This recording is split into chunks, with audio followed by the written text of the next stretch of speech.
सुख station sexy सॅटर्डेमध्ये आपण स्त्रियांच्या हस्तमैथुनाबद्दल बोलत आहोत. जेव्हा जेव्हा स्त्रियांचं हस्तमैथुन किंवा लैंगिक सुख ऑर्गॅझम हा विषय निघतो तेव्हा एक दोन प्रकारचे मतं ऐकायला मिळतात. पहिलं तर पुरुषांकडून मत ऐकायला मिळतं की काय गरज आहे तुम्हाला बायकांच्या सुखाबद्दल बोलायची, आता हेच समस्या शिल्लक आहेत का जगामध्ये. म्हणजे जेव्हा बाईच्या दुःखाबद्दल बोललं जातं, तिच्या कष्ट, सहनशीलता, शोषण, तर हे बोलायला फार आवडतं आपल्याकडे आणि त्याचं गौरवीकरण केलं जातं. वा वा किती ग्रेट आहे. परंतु जेव्हा बाईच्या लैंगिक सुखाबद्दल बोललं जातं तेव्हा मात्र सगळे त्याला आक्षेप घेतात आणि लोकांना असं वाटतं बाईच्या सुखाबद्दल बोलणे म्हणजे जणू काही बायका वाया जातील, हाताबाहेर जातील आणि आपली संस्कृती संपून जाईल.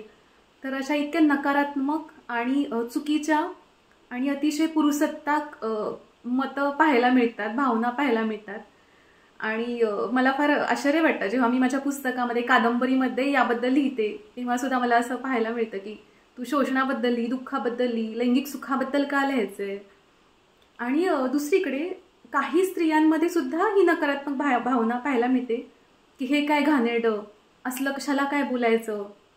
म्हणजे मला वाईट वाटतं की यार, आपलं शरीर जे स्वतःचं आहे त्या स्वतःच्या शरीराबद्दलच स्त्रीला जर काही घाण वाटतंय तर हे समाजाने किती वाईट प्रकारचं कंडिशनिंग केलं आहे स्त्रियांचं.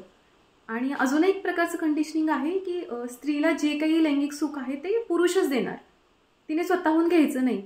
म्हणजे तिचा पार्टनर तिला सेक्स करून समाधान देईल, पण हस्तमैथुन छे स्वतःहून नाही करायचा. म्हणजे स्वतः स्त्रियांना पण अनेक हे ऐकायला पण घाण वाटतं. तर हे दोन्ही मतांतर अगदीच चुकीची आहेत आणि ही टिपिकल पुरुषसत्ताक धारणेतून येतात की पुरुषांना स्त्रियांच्या शरीरावर कंट्रोल ठेवायचा असतो. म्हणजे पुरुषांच्या हस्तमैथुनाबद्दल बोलणं कोणाला चुकीचं नाही वाटत नाही, उलट प्रत्येक थरात ते बोललं जातं. पण स्त्रिया मात्र नियंत्रणात राहिल्या पाहिजेत, स्त्रियांचं सुख हे पुरुषांच्या नियंत्रणात राहिलं पाहिजे. तर ही एक सत्तेची भावना आहे आणि ही स्त्रियांनी ओळखली पाहिजे.